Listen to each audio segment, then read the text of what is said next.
Oi, tudo bem com você? Espero que sim.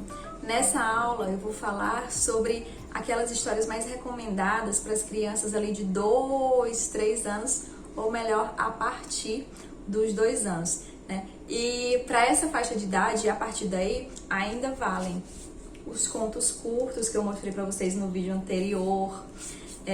Também um outro exemplo de conto curto pode ser A Festa no Céu, que é um conto da tradição oral. E esse daqui, da Ângela Lago, né, da editora Melhoramentos, ela é uma história curtinha, é uma história bem interessante, que você pode aí contar para essa faixa de idade, você pode até adaptar para deixá-la um pouco mais curta. Sempre lembrando que para esses pequenos, muito pequenos, o tempo que você vai utilizar ali para contar histórias é um tempo curtinho também, 10, 15 minutos. Tenta não ultrapassar muito esse tempo, porque a partir daí elas já vão perdendo um pouco a concentração. Claro que tudo depende dos seus objetivos naquele momento ali com a criança, mas tenta não ultrapassar tanto, tipo meia hora, 40, 50 minutos, porque pode ser que você não consiga prender tanto a atenção desses pequenos, né? A não ser que seja um espetáculo ali que vocês vão fazer, né? Com a contação de histórias e tal, pode ser que dê certo. Mas se for ali um momento mais reservado, tenta deixar ali um tempinho curtinho com esses pequenos, tá bom? Também manter aí as histórias de animais, histórias sobre circo, e utilizar, se vocês forem utilizar recursos, utilizem recursos concretos, como eu falei. É a história de uma cabra, usa uma cabrazinha, um bodezinho, né, de pelúcia, o que seja, um dedoche, um fantoche, o recurso visual que vocês desejarem utilizar.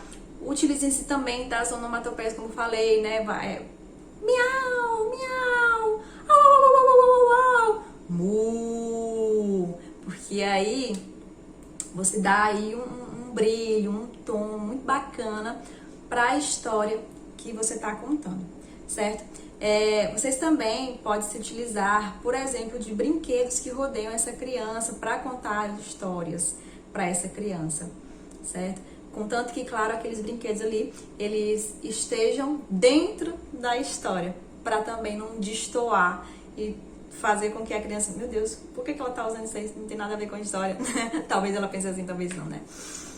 Mas, enfim, essas são os tipos de histórias que vocês podem contar com essas crianças, que vai dar certo. Lembrando também das histórias que eu falei no vídeo anterior, né? Desses contos acumulativos, os contos de fadas, sendo contos simples, contos curtos, vocês podem utilizar de boa. Lembrando sempre, né? A gente sempre fala disso. Lembrando sempre que conheça bem a história e veja se aquela história ela tá adequada para aquela faixa de idade. Porque vocês sabem, contos de fadas existem aos montes. Alguns são mais adequados para crianças um pouco maiores, outros são adequados para qualquer faixa de idade, né? Porque depende também muito do conteúdo da história. A gente tem que pensar também nisso. Conteúdo que tem ali naquela história que talvez não seja muito adequado para aquela faixa de idade. E também, talvez não seja muito adequado para o contexto que você está. Por exemplo, se você trabalha numa escola católica, numa escola evangélica, talvez tenham contos que não sejam tão interessantes para aquele meio ali, né? Porque ou os pais não gostariam que tivesse aquele tipo de história, ou a escola não gostaria que tivesse aquele tipo de história, porque bate com as crenças daquela escola, né? Não tô falando aqui como se fosse, a escola tem preconceito contra esse tipo de história, mas às vezes bate com as crenças daquela instituição. Então, isso tudo precisa ser respeitado, tá bom? Até o próximo vídeo.